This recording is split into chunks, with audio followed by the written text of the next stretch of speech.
जरा सोचिए, आपका एक सफल यूट्यूब चैनल है, लाखों में व्यूज आ रहे हैं, और फिर अचानक एक दूसरे छोटे से चैनल पर की गई एक छोटी सी गलती की वजह से आपकी सारी मेहनत पर पानी फिर जाता है।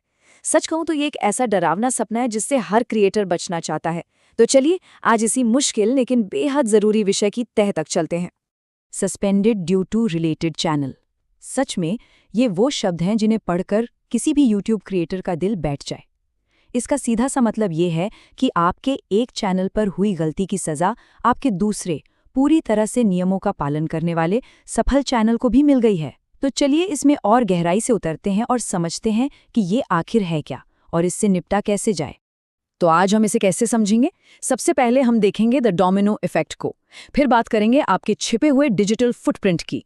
इसके बाद सबसे ज़रूरी चीज़, अपने चैनलों को अलग कैसे रखें।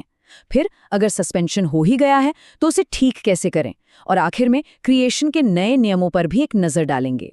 तो चलिए शुरू करते हैं पहले हिस्से से, the related channel domino effect. ये समझना बहुत बहुत ज़रूरी है कि कैसे एक चैनल पर की गई एक छोटी सी मामूली सी गलती भी आपके दूसरे कामयाब चैनल के लिए एक बहुत बड़ा खतरा बन सकती है। चलिए एक बहुत ही आम सी सिचुएशन को समझते हैं। मान लीजिए एक क्रिएटर का मेन चैनल है channel A, 1 lakh subscribers, monetization भी ऑन है और वो हर नियम का पालन करता है। ये उसकी मेहनत है, उसकी कमाई का जरिया। और उसी क्रिएटर का एक छोटा सा एक्सपेरिमेंटल साइड चैनल भी है चैनल बी, जिस पर शायद कंटेंट के नियमों को लेकर उतनी ज़्यादा सावधानी नहीं बरती जाती। और अब आता है सबसे चौंकाने वाला हिस्सा। अगर उस छोटे चैनल बी पर मान लीजिए रीयूज्ड कंटेंट जैसी कोई समस्या आ जाती है, तो यूट्यूब सिर्फ उसी चैनल को नहीं बल्कि रिलेटेड होने की वजह से आपके मेन सफल चैनल को भी डीमोनेटाइज कर देता है। जी हाँ, आपने सही सुना, एक की गलती की सजा दोनों को मिलती है। तो सवाल ये उठता है कि भाई ऐसा होता क्यों है? इसका जवाब छिपा है आपके उस हिडन डिजिटल फुटप्रिंट में। ये वो अदृश्य निशान हैं जो पर्दे के पीछे आपके चैनल्स को एक दूसरे से जोड़ देते हैं, भले ही वो ऊपर से देखने में कितने भी अलग क्यों ना हो। तो YouTube की नज़र में एक रिलेटेड चैनल आखिर है क्या? देखिए, इसका मतलब है कोई भी ऐसा चैनल जिसे YouTube का सिस्टम शेयर किए गए डेटा पॉइंट्स के जरिए किसी दूसरे चैनल से लिंक कर सकता है। और इस बात से बिल्कुल फर्क नहीं पड़ता कि दोनों चैनलों का कंटेंट या ब्रांडिंग कितनी अलग है। ये सब कुछ पर्दे के पीछे के डेटा का खेल है। तो फिर YouTube इन चैनलों को जोड़ता कैसे है? कई तरीकों से, जैसे कि एक ही एडसेंस अकाउंट का इस्तेमाल करना, एक ही रिकवरी ईमेल या फ़ोन नंबर यूज़ करना, या फिर एक ही ब्राउज़र प्रोफाइल से दोनों चैनल्स में लॉगिन करना। यहाँ तक कि अगर आपने कोई चैनल खरीदा या बेचा है तो वो उसकी पुरानी हिस्ट्री भी एक लिंक बना देती है। ये सारी चीज़ें मिलकर एक मजबूत अदृश्य धागा बना देती हैं। चलिए अब आते हैं इस पूरी बातचीत के सबसे ज़रूरी हिस्से पर, यानी अपने चैनलों को आइसोलेट कैसे करें।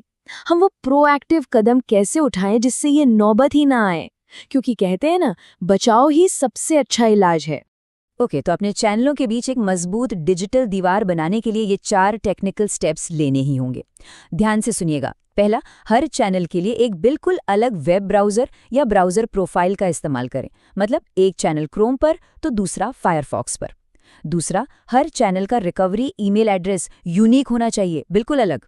तीसरा, ठीक इसी तरह हर चैनल का रिकवरी फ़ोन नंबर भी यूनिक होना चाहिए। और चौथा, जो शायद सबसे ज़्यादा महत्वपूर्ण है, कभी भी भूलकर भी एक एडसेंस अकाउंट से कई चैनल मत जोड़िए।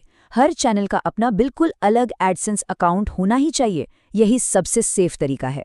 ठीक है, ये तो हुई बचाव की बात, पर उन क्रिएटर्स का क्या जो पहले से ही इस मुश्किल का सामना कर रहे हैं? देखिए, रास्ता आसान नहीं है, मैं साफ कहूँगा, लेकिन हाँ, कुछ संभावित समाधान हैं जिन पर काम किया जा सकता है।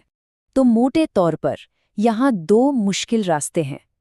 पहला ऑप्शन, जिस चैनल की वजह से प्रॉब्लम हुई है पहले उसे ठीक करवाइए, उसकी मोनेटाइजेशन वापस चालू करवाइए। ये सबसे भरोसेमंद तरीका है, क्योंकि जैसे ही वो चैनल ठीक होगा आपका रिलेटेड चैनल भी अपने आप ठीक हो सकता है। दूसरा ऑप्शन, अपने मेन चैनल से सारे के सारे कनेक्शन तोड़ दीजिए, हर तरह का शेयर किया हुआ डेटा हटा दीजिए और इंतजार कीजिए। अब अगर दूसरा रास्ता चुनते हैं, जिसे सेवर एंड वेट कहते हैं, तो ये काफी लंबा और अनिश्चित हो सकता है। आपको पहले महीने में ही सारा शेयर्ड डेटा जैसे ईमेल, फ़ोन लॉगिन सब हटाना होगा। फिर अगले 2-3 महीने तक चैनल को पूरी तरह से अकेले बिना किसी क्रॉस लिंक के चलाना होगा। और फिर शायद चौथे या 5वें महीने में जाकर यूट्यूब का एल्गोरिदम अपडेट हो और वो उस लिंक को भूल जाए। लेकिन एक बात साफ कर दूं, ये सिर्फ एक अनुभव पर आधारित अनुमान है, इसकी कोई गारंटी नहीं होती। और आखिर में बात करते हैं क्रिएशन के नए नियमों की। ये वो नई हकीकत है जिसे हर क्रिएटर को समझना होगा, जहां प्लेटफॉर्म अब पहले से कहीं ज्यादा सख्ती से अपने नियमों को लागू कर रहे हैं। देखिए, आज के समय में और आने वाले सालों में ये नीतियां और भी ज्यादा सख्ती से लागू की जाएंगी। वो पुराने दिन गए जब चैनलों को लापरवाही से मैनेज किया जा सकता था। अब वो तरीके बिल्कुल भी सेफ नहीं हैं। साफ बात है, यूट्यूब अपने प्लेटफॉर्म को क्लीन और भरोसेमंद बनाए रखने पर पूरा जोर दे रहा है। तो इस पूरी चर्चा से हमें क्या बातें याद रखनी है? पहली, आपके नेटवर्क की एक भी कमजोर कड़ी सब कुछ तबाह कर सकती है। दूसरी, बचाव ही एकमात्र गारंटी है, पहले से ही अपने चैनलों को अलग रखना।